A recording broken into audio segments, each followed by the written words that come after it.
আসসালামু আলাইকুম, welcome back to my channel সুস্বাদের খোঁজে। আজকে বানাবো স্টাফড বেগুন ভাজা। তার জন্য বেগুনকে এভাবে মোটা মোটা করে কেটে নিচ্ছি।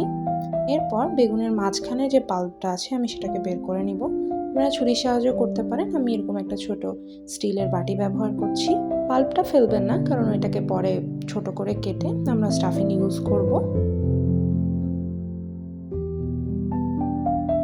বেগুনের রিংগুলোকে হলুদ মরিচ আর সামান্য লবণ দিয়ে ম্যারিনেট করে এবার আগে থেকে কেটে রাখা পাল্প, পেঁয়াজ, কাঁচামরিচ, ধনেপাতা সব কিছুর সাথে সামান্য পরিমাণে হলুদ, লবণ আর গোলমরিচ আর একটা ডিম দিয়ে ভালোভাবে হাতের সাহায্যে আমি সবটা মেখে নিচ্ছি।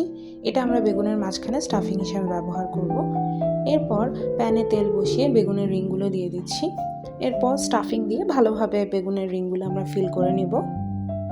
স্টাফ করার সময় একদমই কিপটামি করবেন না, বেশি করে স্টাফ করবেন, না হলে বেগুনটা খুলে যাবে উল্টানোর সময়।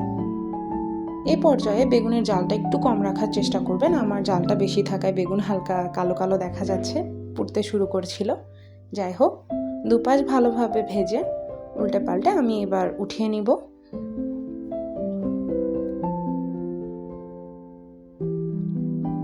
এই তো তৈরি হয়ে গেছে। তৈরি হয়ে গেল ঝটপট আমাদের স্টাফড বেগুন। গরম ভাতের সাথে খেতে দারুণ লাগে। রেসিপি কেমন লাগলো জানাবেন। খুদা হাফেজ।